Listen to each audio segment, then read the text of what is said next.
Dengerin baik-baik. Sekarang 1 dolar AS sudah mencapai Rp18.000 dan ini menjadi rekor terendah sepanjang sejarah Indonesia.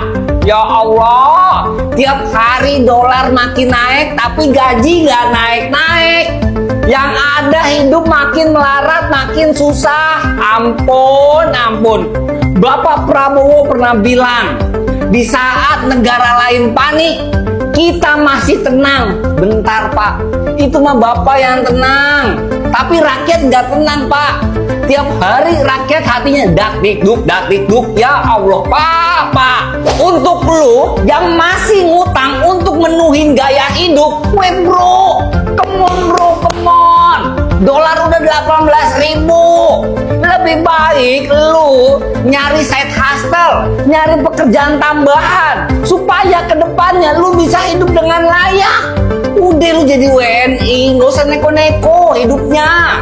Dan kalian harus tahu beberapa faktor utama yang menyebabkan rupiah melemah adalah: yang pertama, perpindahan dana investor global dari negara berkembang ke negara maju. Yang kedua, konflik di Timur Tengah. Yang ketiga, kenaikan harga minyak dunia. Dan yang keempat, derasnya arus keluar modal asing dari pasar saham Indonesia. Pokoknya kita sebagai WNI itu harus banyak-banyak bersabar, harus banyak-banyak rangkul supaya kita saling menguatkan. Pokoknya kalau di Indonesia masih banyak orang konyol, masih banyak orang lucu, insya Allah hidup sebagai WNI tentram. Nah, menurut kalian nih, lebih cepat 1 dolar 19.000 rupiah atau 19 juta lapangan pekerjaan? Tulis di kolom komentar. Pak, rupiah sekarang 18.000 Pak. Oh my god, gimana Pak? Dampak ke pembayaran utang gimana Pak? Dia akan ngikutin ke 18.000 itu atau fix rate sih Pak kalau bayar utang? Kuponnya fix apa? Fix. Harusnya sih fix kuponnya, tapi kan kalau dia jual di pembayaran utang kan lewat ini kan, lewat bond ya. Kuponnya sih konstan, cuman pada waktu rupiah melemah ya meningkat kan dalam rupiah pembayarannya. Cuman kan gini, ini masih dalam range perhitungan kita yang sebelumnya saya sebutkan itu. Nah, tapi range-nya Bapak berapa sih Pak sebenarnya Pak? Range perhitungan Bapak, karena kan kayak 17.000 masih perhitungan Bapak, 18.000 pun masih. Apakah sampai 19.000? Pada waktu APBN pertama kan ada asumsinya berapa? 16.500 ya. Tapi kan terus ada simulasi pada waktu harga BBM naik tinggi kan. Ya kita hitung di situ. Adjustmentnya cukup tinggi, tapi kan saya nggak sebutkan ke Anda, nanti rupiah melemah signifikan. Saya basically fundamental rupiah berada di bawah level yang sekarang, lebih kuat dari yang sekarang. Pak, soal intervensi yang Bapak pernah bilang kemarin Pak, itu gimana update-nya Pak? Intervensi yang Bapak bilang di pasar, intervensi yang Bapak bilang kemarin di SBN masuk ke pasar. Sudah masuk terus. Update-nya gimana Pak? Udah berapa sih Pak sampai hari ini? Iya. Dan dampaknya gimana Pak ke rupiah? 8 triliun lebih yang di obligasi ya. Tapi itu yang gue diomongin ya, nggak apa-apa biar Anda tahu saya intervensi sedikit. Terus ya 10 tahun kan relatif stabil. Jadi dampaknya ada ke surat utang kita. Assalamualaikum warahmatullahi wabarakatuh. Om Swastiastu, Namo Buddhaya, salam kebajikan, salam sejahtera bagi kita semua. Semoga saudara-saudara sekalian diberikan kesehatan dan dilancarkan segala rezekinya. Baik, terima kasih kembali lagi bersama channel kami di channel Rizky Muhtadin. Sebelum lanjut, dimohonkan untuk saudara-saudara sekalian jangan lupa untuk menekan tombol like, subscribe, dan komen, serta dibantu untuk share-nya dalam mendukung keberlanjutan dari channel Rizky Muhtadin. Terima kasih atas perhatiannya dan silahkan lanjutkan untuk menonton, jangan di skip, dan silahkan cermati, telaah, tonton dengan seksama. Terima kasih.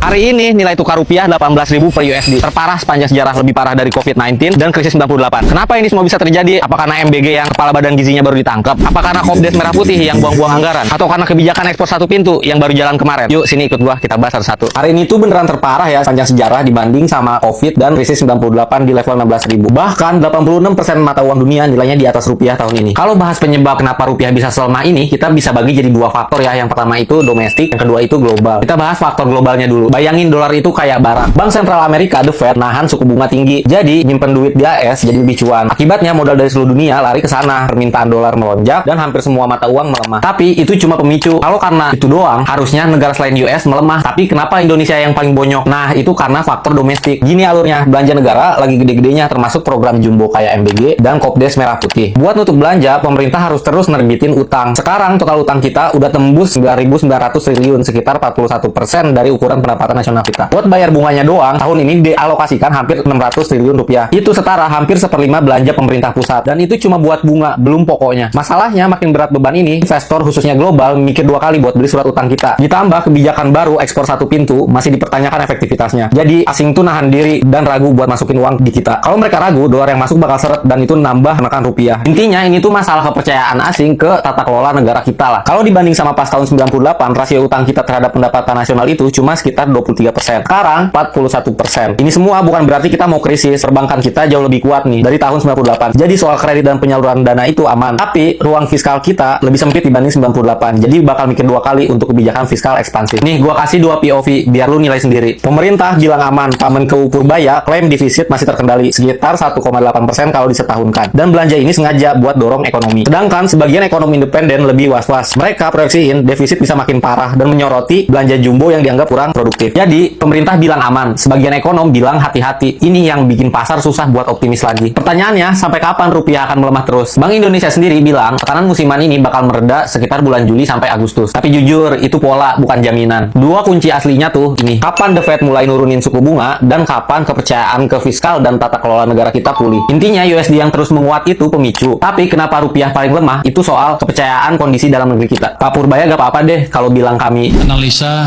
ekonom TikTok.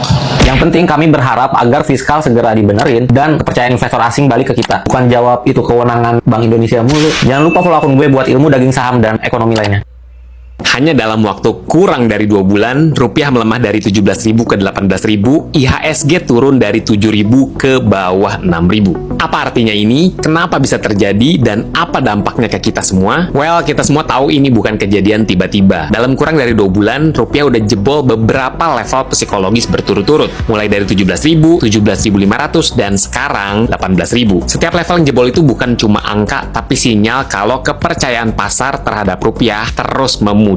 Dan yang bikin 18.000 ini berbeda dari level sebelumnya, ini adalah level yang belum pernah ada dalam sejarah. Faktornya udah banyak gue bahas di konten-konten sebelumnya, capital outflow yang masif, investor asing yang terus cabut dari saham dan obligasi kita, cadangan devisa yang makin terkuras, ditambah ketegangan geopolitik global yang bikin dolar menguat. Tapi yang paling mengkhawatirkan adalah rupiah melemah bukan hanya karena dolar kuat, tapi karena ada masalah dari dalam negeri kita sendiri yang belum selesai dibenahi. Dan ini langsung kelihatan di IHSG yang akhirnya balik lagi ke bawah 6.000. Terus apa dampaknya ke kehidupan kita sehari-hari? Harga barang bakal makin cepat naik, bukan pelan-pelan lagi kayak sebelumnya. Di level 18.000, produsen dan importir nggak bisa tahan lebih lama. Kemungkinan mereka bakal terusin cost ke konsumen lebih cepat dari sebelumnya. APBN bakal makin tertekan. Pemerintah punya banyak kewajiban dalam dolar, bayar utang luar negeri, impor BBM, subsidi, semuanya jadi lebih mahal di kurs 18.000. Ruang gerak pemerintah buat belanja bakal makin sempit. Daya beli masyarakat makin susut. Gaji tahun ini nominalnya sama, tapi tiap bulan mungkin yang bisa lo beli bakal makin sedikit. Ini yang paling nggak kelihatan, tapi paling nyata. So, apakah selanjutnya akan ke 18.500? Gue nggak tahu, semoga sih enggak ya. So, gimana menurut kalian? Coba komen. Baik, saudara-saudara sekalian, terima kasih telah menonton channel ini, berita ini. Kami ucapkan terima kasih. Sebelum itu, dimohonkan untuk saudara-saudara sekalian jangan lupa untuk menekan tombol like, subscribe, dan komen, serta dibantu untuk share-nya dalam mendukung keberlanjutan dari channel Rizky Muhtadin. Terima kasih atas perhatiannya dan nantikan berita informasi selanjutnya. Terima kasih.